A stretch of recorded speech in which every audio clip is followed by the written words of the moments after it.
couple things about Readers Theater Camp before we go ahead and get started. The actual name of the camp is Lights, Camera, Action, and this is our last day and our 6th day, so we only had 6 days together total, and they are performing a show for you.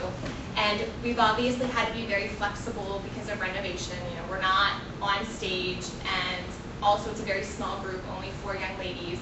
So it was very difficult trying to find a script.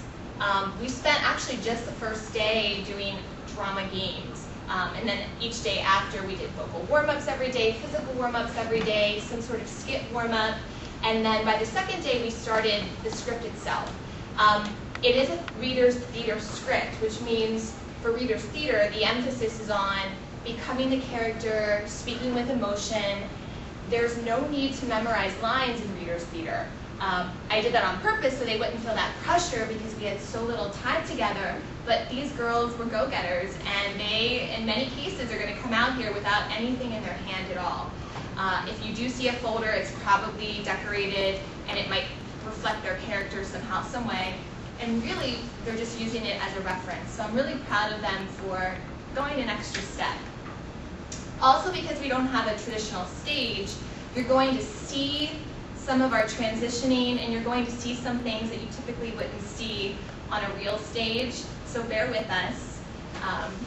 Bear with some of our little props that we made too. We did the best that we could with 0 budget.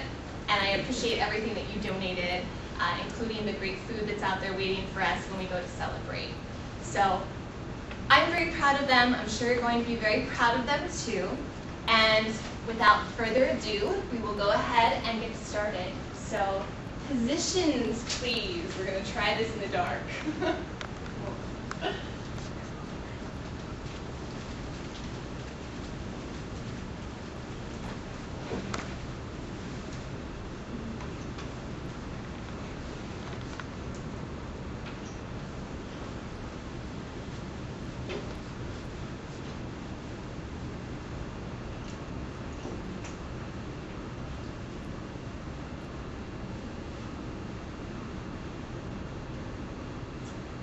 Lights, Camera, Action Camp is proud to present, and so they did, a Readers Theater play by B. McQueen.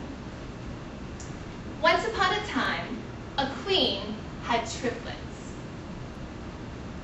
3 boys. Girls.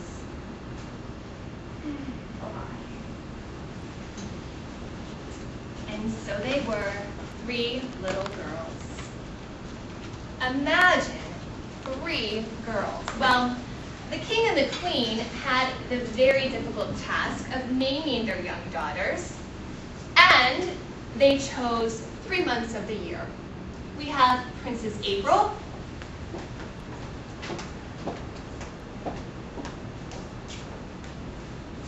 Princess May,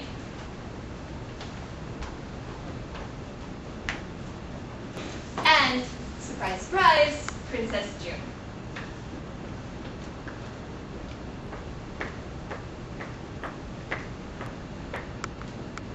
As the years passed, the 3 little princesses grew into beautiful young women, as you can see.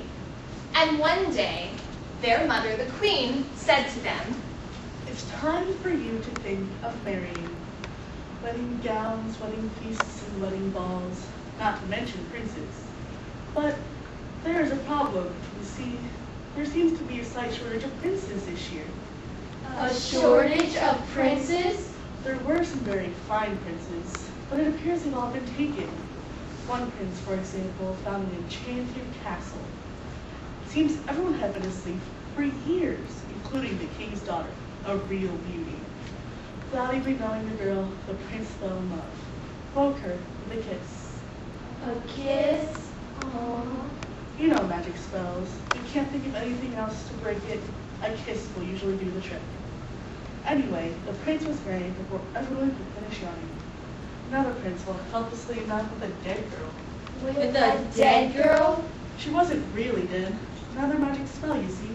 Her stepmother was a real witch. She couldn't stand the poor girl. Everyone thought she was dead. She was so beautiful, they kept her in a glass coffin. Good thing, too. The prince wandered by and fell in love. A kiss to the cheek again, one more prince taken. Well, lovely for them, but you see, it creates a problem for us. It's a problem, all right. Princess April stood up. I will go and find the prince myself. Find a prince yourself, that's quite improper. I'm sure I can. If a cleaning girl can find a prince, how hard can it be? Well, these are desperate times.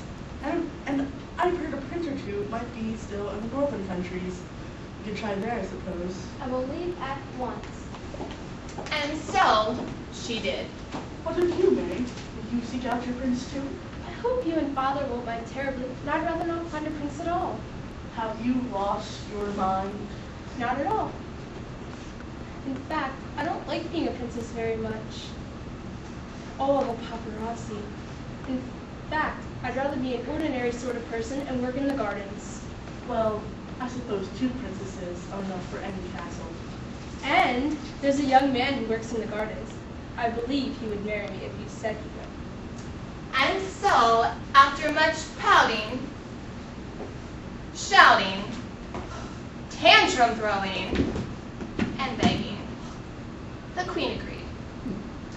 May and the gardener would in fact marry when the other 2 girls also had husbands-to-be as well.